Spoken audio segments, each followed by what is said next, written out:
And welcome to Why Should We Care About the Indo-Pacific? I'm Ray Powell, calling in from California. Jim, how are you? I'm great here in New York, and today we have a guest all the way from across the Pacific in Taiwan right now. But of course, we work with John Hennessey-Niland in Australia. John is a career Foreign Service Officer and currently the Professor of Practice at Texas A&M, but even more currently a fellow at National Taiwan University, John? Correct. All right, got that right. John had a great career at State, the DCM in Ireland, Hennessey-Niland, you know, that's a natural. He was foreign policy advisor to MARFORPAC, Marine Forces Pacific. Then he worked with me and Ray in Australia, where he's political counselor at the embassy. So he's bringing the band back together. And then he ended his career on a great note by becoming ambassador to the island of Palau. So with his career, he's the right person to answer the question, why should Americans care about a bunch of tiny islands strewn across the Pacific, total population of what, maybe 2 million, GDP, that's a drop in the bucket? You know, why should we even think about it, John? Well, thank you, Jim, and thank you, Ray. It's great to see you guys again. It's been a few years since Canberra. I'm coming to you today, as you mentioned, from Taiwan, of all places, another key island, one of those many islands that we should care about in the Indo-Pacific. But let me just start with this. You mentioned I'm a professor of practice now at Texas A&M after having retired as the U.S. ambassador. I tell my students, and I tell your audience, history matters. I know history may sound dry and dull, but it shouldn't be. If you can remember World War II, you should know how important these little islands are in the Pacific, and some of them are not so small. So I've spent my career, about half of my career, focused on this part of the world, which has sometimes been underserved, if I can use that diplomatic term, by the U.S. government. Other people describe it as benign neglect. I think our Australian friends that we love so much, having been in Canberra, say that we're playing catch-up, or if they're not being so polite, they tell us that we're losing, but maybe just a little bit less quickly now in the Pacific, because the attention certainly is on this key region, and it should be. Think about everything you use in your daily life. The phones that we're using right now, the computers, anything with a semiconductor chip. You know what? 90% of them are made here in Taiwan, of the most advanced type. So our global economy is dependent on this part of the world. If you think about the region, I'm not the first to say this.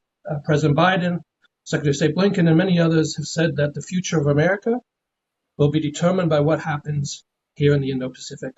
That's why it matters. So, John, we want to really zone in for this particular episode on the Pacific Island countries, right? And yep. I will confess to you, when I got to Australia, I really couldn't find most of these places on a map. I mean, I knew about some of them from watching Survivor. I was aware that there was this World War II history that involved a lot of them, but it wasn't it wasn't really locked in my mind as to why, as an American, it mattered what happened in the Solomon Islands, what happened in Vanuatu. I remember just as I was arriving, there was a lot of concern about potential Chinese bases in this part of the world. But I mean, really, when it comes down to it, if as an American, you think, well, okay, but what does it matter to me if there's a Chinese influence in a little island halfway across the world in a place that I'll probably never go? A great question. And I'd start with this, using that World War II analogy. Obviously, we want to avoid conflict again, right? Number one job of any government.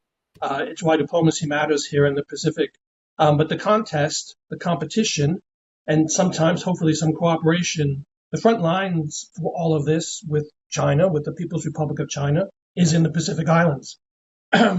People talk about gray zone activities. Well, here's the incubator. Here's the laboratory where the PRC is experimenting with all sorts of ways and means to try to undermine the rules-based order, which has kept peace and prosperity for all of us, including America, for decades now, since the Bretton Woods agreements and the end of World War II. I'll give you both a micro and a macro example of why it matters if you want. In Fiji, you mentioned Fiji. I served in Fiji as the political economic chief a few years ago. Well, I'll say a few decades ago now. But you know what? Fiji is a transit point. not just for commerce and shipping and occasional port calls by the U.S. Navy and others. Just last year, 2 Chinese nationals who were deported from Hawaii were arrested. Where had they come from? They'd come from Fiji. They went back to Hawaii. And they were charged with being in possession of enough precursors to fentanyl to kill 20, 30 million Americans. So this part of the world matters, even if these islands are small. Strategically, at the macro level, we talked about concerns that we had when we served in Australia. Here in the Pacific Island, the PRC is seeking access, is what we call it. In plain terms, it's facilities, it's bases, it's places. It's a way to break out of the first island chain, to complicate U.S. supply routes. Can you imagine if there is a military base in a place called Papua New Guinea, which at its closest point is just a couple of kilometers from Australia, one of our key allies, one of the Five Eye partners that we share our closest intelligence with, one of the partners in AUKUS, where we are developing the latest technologies to defend America and our partners' futures. China is active in the islands, and the islands are that link point, call it what you want, choke point between America and Asia. And so if we are not careful, if we are not vigilant, we'll wake up one day and see a base, a port that is now run by the PRC. And not just close to the PRC like in Cambodia, but close to some of our key allies, close to even U.S. territory in Guam or Hawaii, one of our 50 states. That's why these small islands matter. And I get it, trust me. Even when I was appointed ambassador to Palau, I sort of had to quickly study up on Palau. It's tough. It's a faraway region. There's thousands of islands, hundreds of languages. It's a complex place. And each of these small places are remote, difficult to get to, hard sometimes to understand the local politics, let alone the local dialects. So I understand if people sort of go, oh, it's a faraway place, I don't need to care about it. But it really does matter. Let me give you this analogy. These islands are critical parts of that international structure that we've developed since World War II that helps keep the peace and ensure prosperity for all of us, right? That's what we all want to preserve. And yet behind the scenes, in that gray zone we talk about, there are these efforts that are undermining good governance, strong economies, civil society. I liken it to an analogy of termites, whittling away, eating away at the structures of these states, of these foundations. And before you know it, almost when it's too late, these systems could collapse.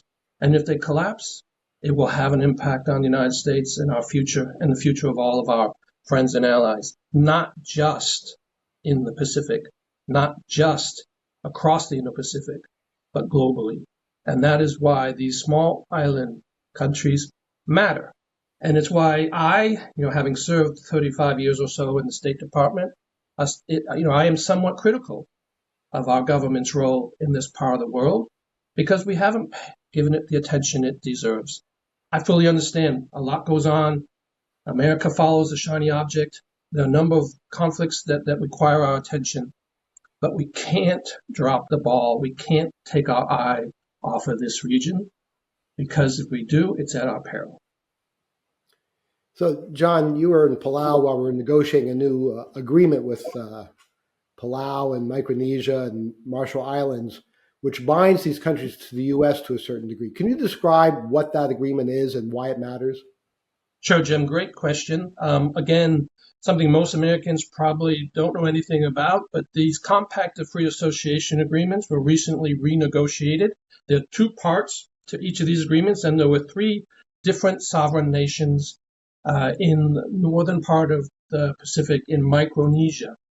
Now, to give you a brief geography lesson, Micronesia is the North Pacific, then you have Melanesia, and further south you have Polynesia. But the issue with the compact agreements is that, as you said, we, the United States, has responsibility for the defense and security of 3 sovereign countries in the Pacific. Palau, where I served, the Marshall Islands, and the Federated States of Micronesia.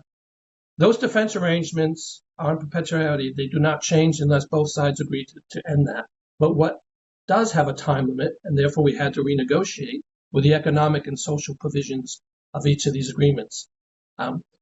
They're not easy to get done. Can you imagine trying to negotiate with a foreign country many, many programs that are domestic? So we support each of these countries in terms of health, education, social services, the whole panoply of domestic U.S. agencies. And so there's a unique element to these three countries. Yes, we're responsible for their security, but they remain sovereign. They have a vote in the United Nations. These talks took time. We had a special negotiator appointed by the president, Ambassador Joseph Yun, who did an admirable job in completing all three. But of course, anything that's agreed to has to be funded by Congress. And there was a delay by Congress of several months, but now all three have been funded.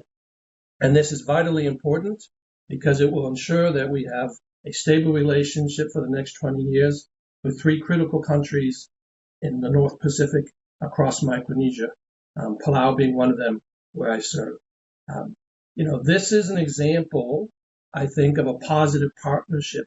We talk a lot about being the partner of choice in the Pacific, right? The compact agreements were the litmus test, if you will, not just for those three countries, but for the region. The region was watching whether the U.S. would follow up on its commitments, whether the U.S. was serious about modernizing and negotiating the next phase of these arrangements. And I think we came through. And I think that's a positive example of what the U.S. can do when it focuses on issues of importance in the Pacific. And certainly for those three countries, COFA guarantees them a peaceful, prosperous future. And so I was happy to be part of that when I was ambassador in Palau. But kudos to the team in Washington led by Ambassador Joseph Yun, who did a fantastic job. And I also want to, you don't hear this too often, give a shout out to the U.S. Congress. Though it was delayed, they did manage to get it funded, despite all the politics in D.C.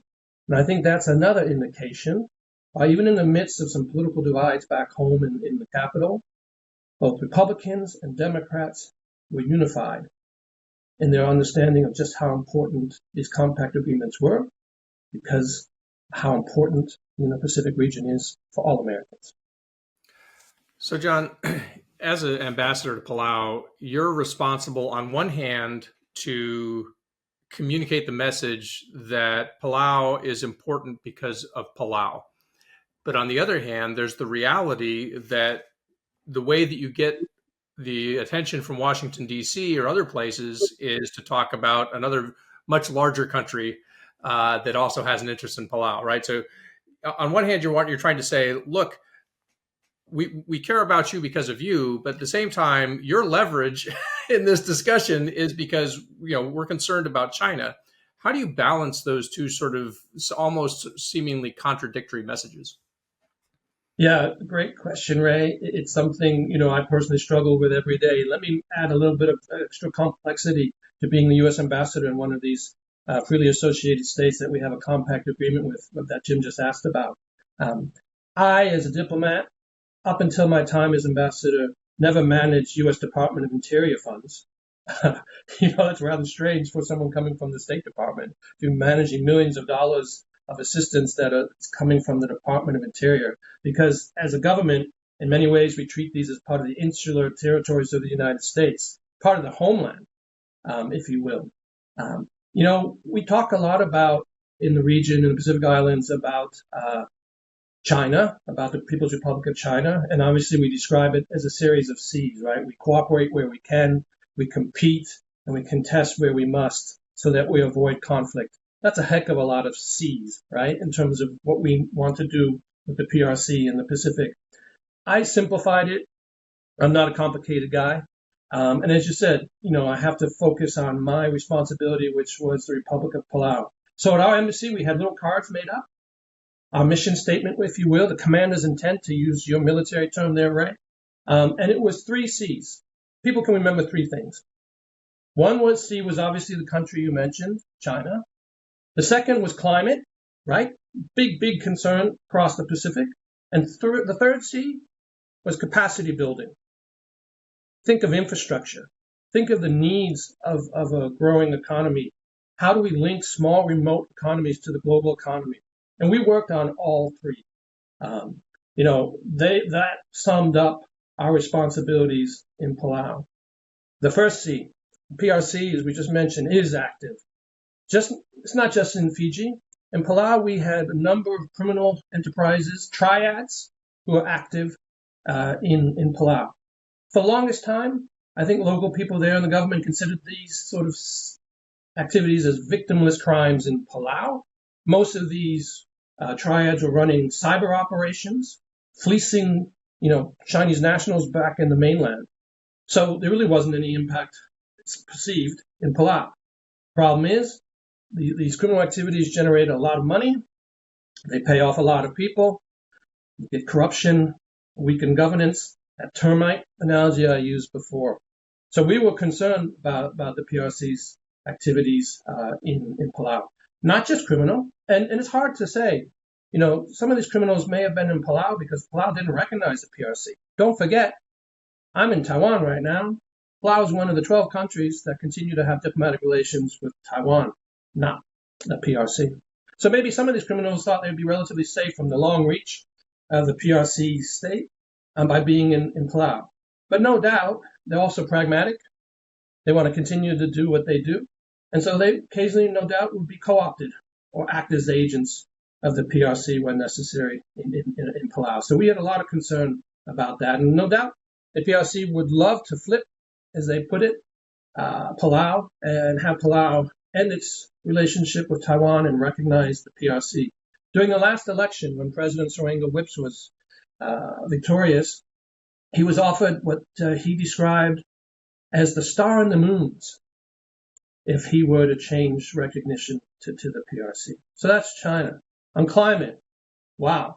You want to talk about an issue that matters to Americans, I would think, and people in the Pacific in particular. It's a life and death issue out here in the Pacific.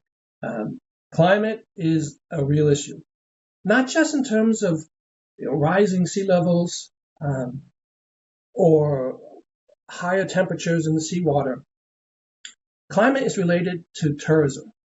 People go to the Pacific because it's beautiful, it's pristine. Palau makes you sign a pledge when you arrive at the airport, the Palau Pledge, that you will protect the environment.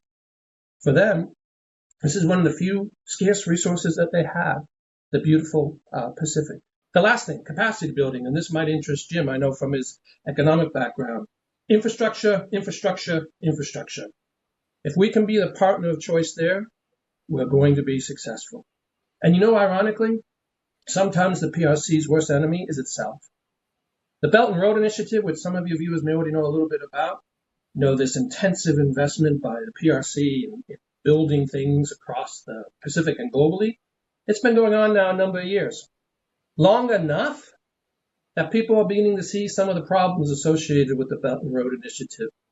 Debt trap financing. Some of these facilities are falling apart, like the National Hospital that they renovated in Fiji. Some of the roads that they've built are completely filled with potholes, and they're having to get other people to come and fix them, partners like Japan and Australia. So we focus on infrastructure and being smart about it. So for us, in Palau, we focused on 3 C's. Yes, the PRC, China being 1, 2, being climate, and 3, being capacity building. That's how we focused on Palau, but also focused on U.S. strategic and national interests at the same time. And you know what? People in the region get it. It's all about partnership. It's not necessarily 50-50. They know that we have our strategic concerns in the region, but they also know that we care about the region when we help them on issues that matter to them too. So whenever we did anything in Palau, I tried to keep those 2 parts of our challenge in my head so that there was always a benefit to Palau as well as a benefit to America. So John, the way it worked was the U.S. sort of took responsibility for working with the island nations in the northern Pacific. And we sort of left it to Australia and New Zealand to take care of the islands to the southern Pacific. And now that seems to be changing. I guess two questions. Why do we have to change it?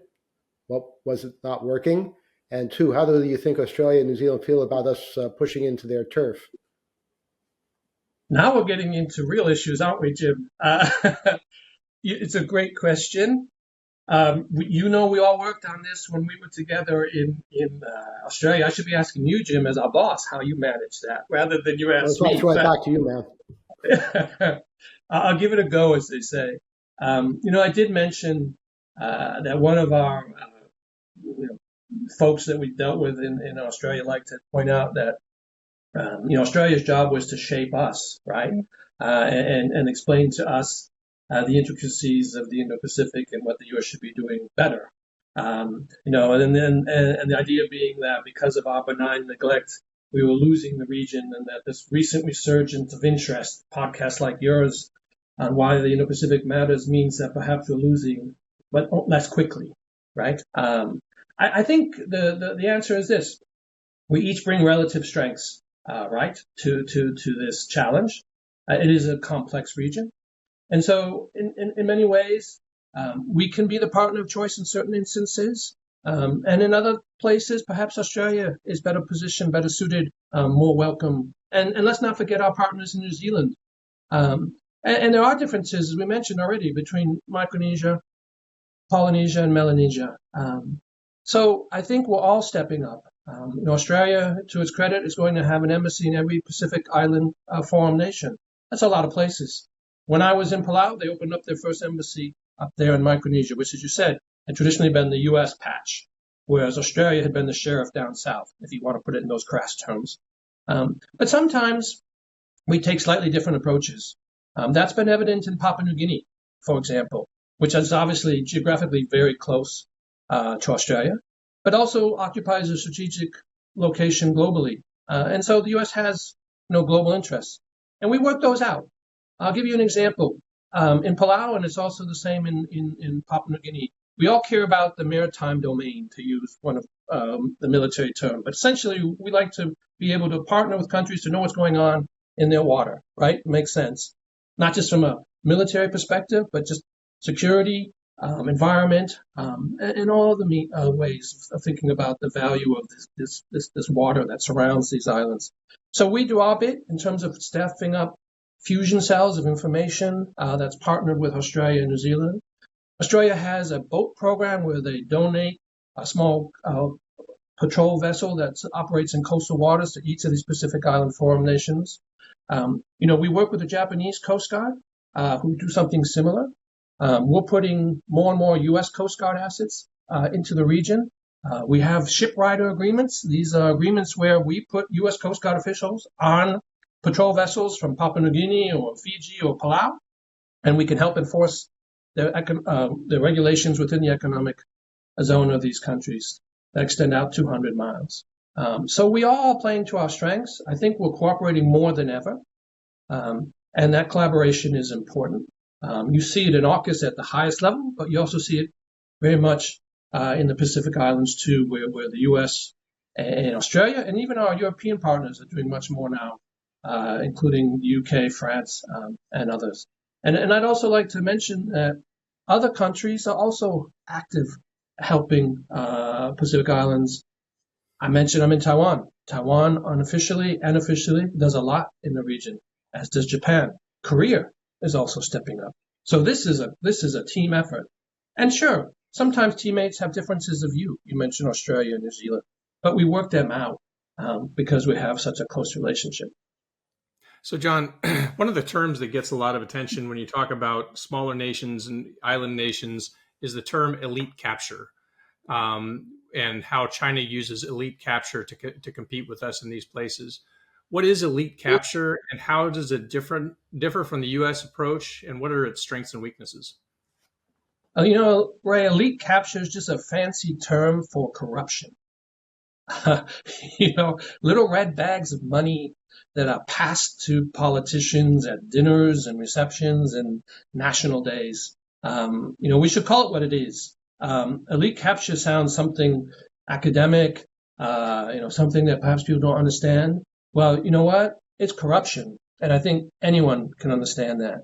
Um, you know, Chinese are using their influence, their money to buy off politicians across the Pacific. They're using money to try to influence elections across the Pacific. This idea of elite capture is particularly problematic in the Pacific because think about it. These places are small. Palau has less than 20,000 people, for example. Parliament is maybe 50 people. If you can swing a couple of people through elite capture, you can change the direction of that country. You saw it in Fiji. Fiji's had a history of political instability. It doesn't take a lot. A few guys and a few guns can take over parliament in these Pacific Islands. And so there is a real challenge there. We do not play that game. The PRC does not play by the rules. And elite capture is a real risk. Even in these democratic nations of the Pacific, whenever there's an election, it's a concerning time because how should I put it?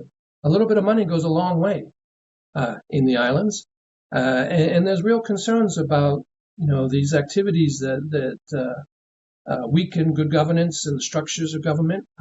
And let's be frank, corruption takes place in every country, including our own, in the United States.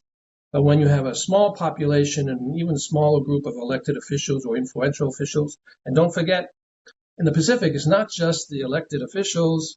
You're talking religious leaders, you're talking chiefs and clans and clan leaders. It only takes a small amount of people at the very top to completely change direction for a country. And these countries, as we said, matter to the United States. What the Australians have been trying to do is emphasize their ties, cultural ties, sports ties, rugby bad. Yep. Australians and Islanders, church, the importance of religion in these islands. And so try and say, look, we're all part of this Pacific family. How does that go down in the years of the Pacific Islanders? I think there is a value to what, to use an academic term again, Ray, soft power, right? Heck, at Texas A&M, I teach a course on sports and diplomacy. I'm working with ASPI, the Australian Strategic Policy Institute, on the possibility of having a conversation, around the Kava Bowl, in the Pacific Way, about using sport to connect people, right? I think there's a real value to it. I think you can take it too far. As I said, the one mistake I think sometimes people make about the Pacific Islands is that they're not sophisticated. Heck, that's completely wrong. They get it. They've been dealing with Australians and Kiwis and Americans and others for centuries. They sometimes understand us better than we understand ourselves.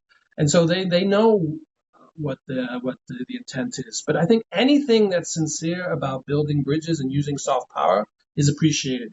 Let me give you another example about this hybrid approach that the U.S. has in Palau. And unfortunately, it's only in Palau, whereas these groups used to be across the Pacific. I'm talking about civic action teams, affectionately known as the CATs, right? They used to be everywhere across the Pacific following World War II.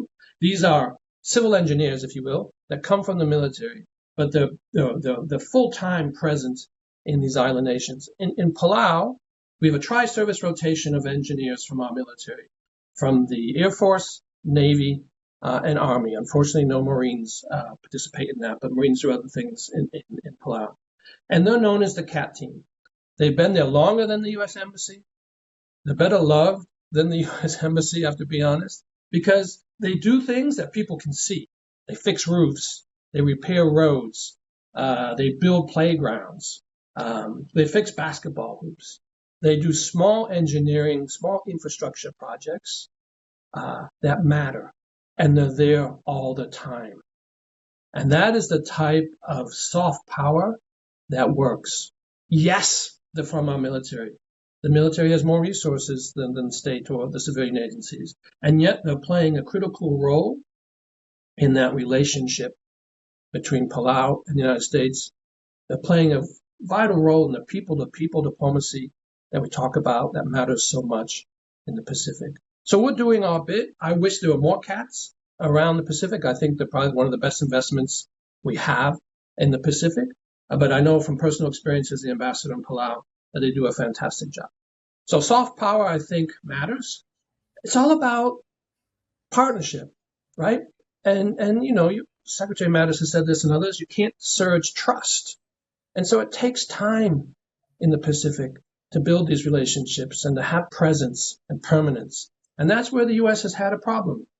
You know, I was fortunate enough to serve at one of our few posts in the Pacific. We're trying to open more in the future, but we're playing catch up. We haven't been there. Pulled the Peace Corps out and put them in other places. Only now is the Peace Corps returning to the Pacific. So any opportunity to reconnect via sport or international exchanges, bringing students both ways, or things like civic action teams, they matter. The low cost, high impact, which is really what we need in the Pacific. Well, John, we're coming up on time, so I want to get you out of there here on an exit question. What is a state cable, and what is the role of Charlie Brown cartoons in state cables? Well, you know, state cables are a unique way to communicate from experts in the field to people back in the department who may not fully understand, you know, what is going on in a particular country. So I sometimes think using cartoons, everyone can understand a cartoon, is a great way to explain something that's complex. How was that philosophy received at U.S. Embassy Australia? I think at U.S. Embassy Australia it was well received. The better question is, how was it received back in D.C.? And I'll leave that to others to judge. Good grief, Hennessey-Niland. So the inside joke there was that John tried to slip in I believe it was Lucy and the Football cartoon into one of our state cables. I don't think it actually survived the editorial process, however. No, Jim may have had a vote on that, but it's the notion of people moving the goalposts, you know, and there's a great cartoon, Peanuts cartoon, just about that issue. Well, I'm a military guy, so I like pictures, so I was definitely in favor. All right. Well, John Hennessey-Niland, it was good to see you again. It was a great. What are you putting on your head there? I have a hat for you all that I have specifically for this podcast, and I don't know if you can read it, but it says "Diplomacy Matters." I'll explain it to you later, Ray. I have no idea what you're talking about. Well, all right. Yes, diplomacy matters almost as much as an aircraft carrier. So. It's been great fun to have you. It's great to see you again. Enjoy Taiwan. I understand you just came from a pretty exciting event there with the inauguration. Yeah, it was a fantastic event. Very, very happy to be here. I'm here all summer on a fellowship from the government of Taiwan, so honored to be here. Well, it's been an honor to have you, and it's great to see you again, John. Great to see you guys. Take care.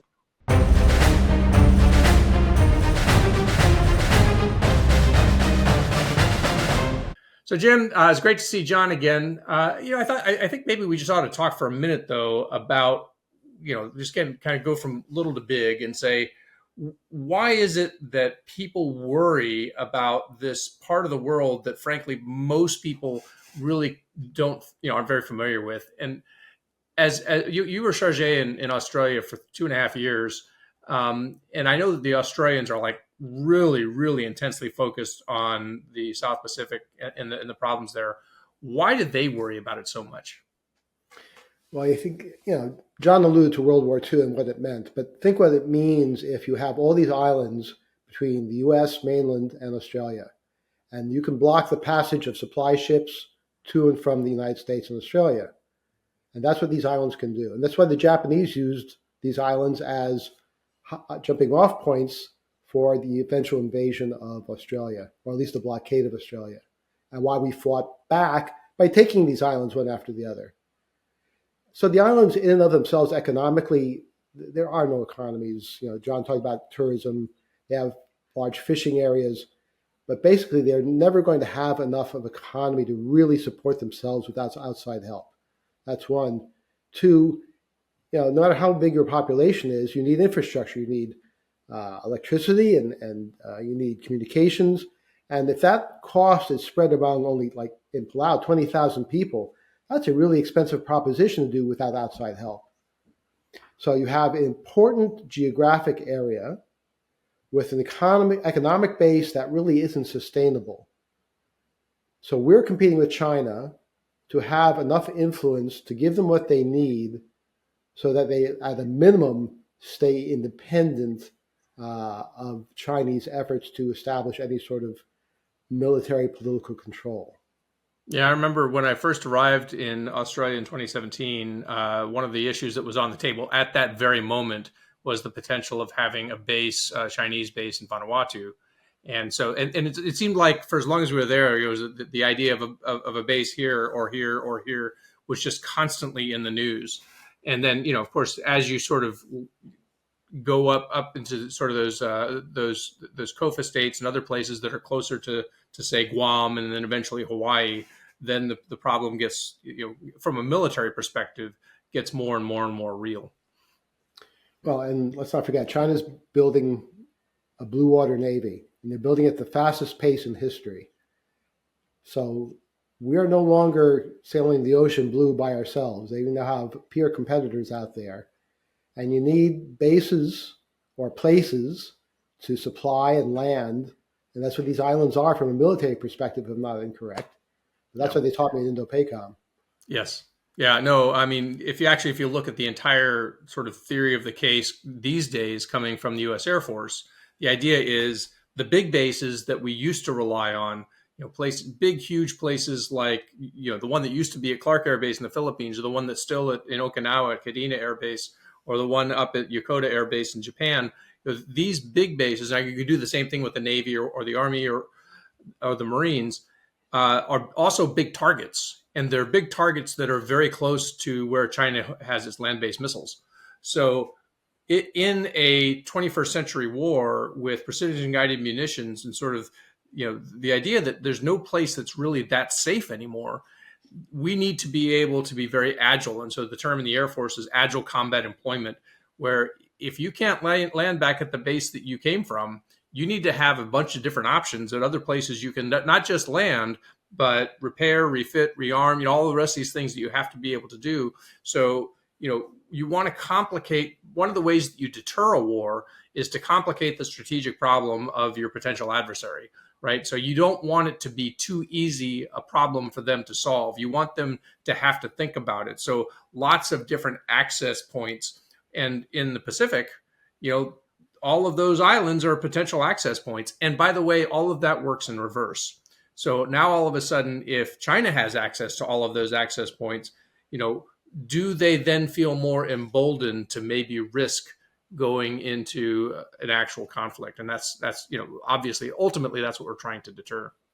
Yeah. Well, historically, after World War II, we took a sort of paternalistic approach to the northern Pacific islands, as John referred to the Compact of Free Association.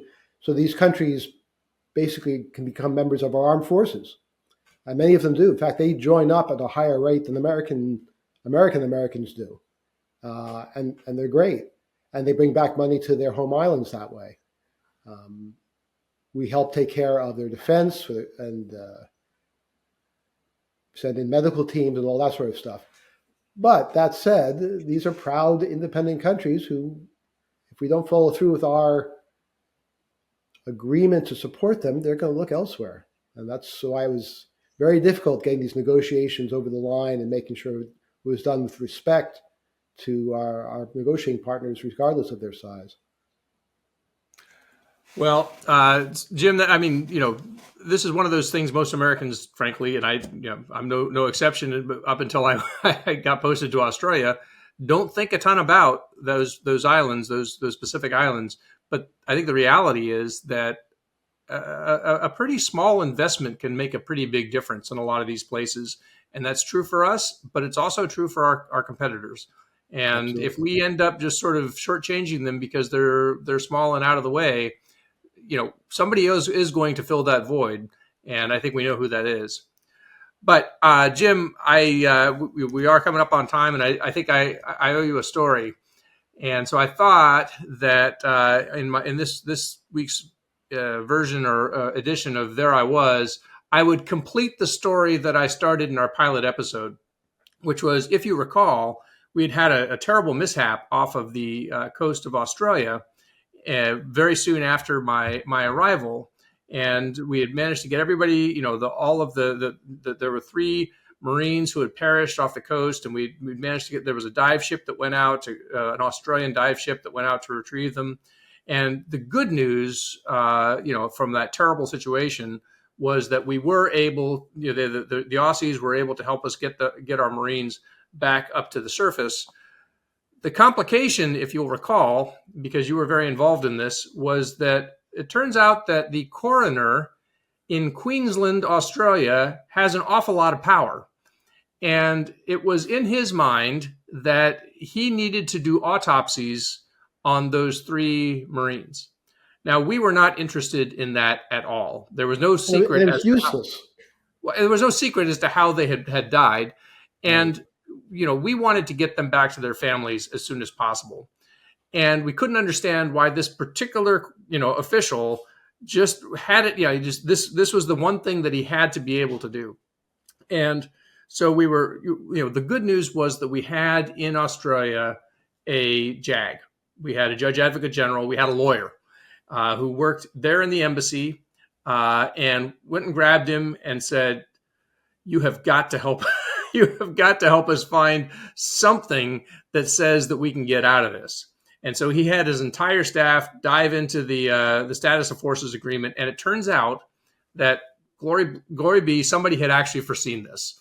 And there was something in there specifically written that said the Attorney General of Australia can essentially tell the coroner of Queensland to go pound sand, that, in this particular case, the interest of the nation superseded his authority. And it turns out that was like the only thing that would, because nothing else seemed to work.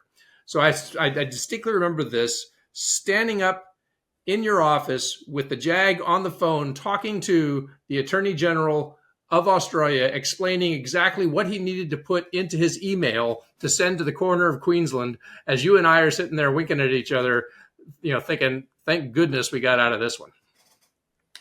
It was an exciting day. But the Attorney General was a good guy about the whole thing, probably helped by the fact that the Queensland government was from the other party. Yeah. And as I understand it, nobody particularly was a big fan of the coroner there. He seemed to be on a little bit of a power trip. So I think so. Although, if he's listening to this podcast now, I'm sure he's a swell fella. No comment, Ray. All right. A good bloke. All right. Well, Jim, it's been another great episode. I want to thank you for joining me. I want to thank Ian, as always, for being an excellent producer. I want to thank our guest, John Hennessey-Niland, former ambassador to Palau. And I want to thank our audience who continues to subscribe to our podcast, who continues to go to our YouTube page and watch. We've got some great episodes coming up. So for Jim and Ian, this is Ray. Thanks for listening.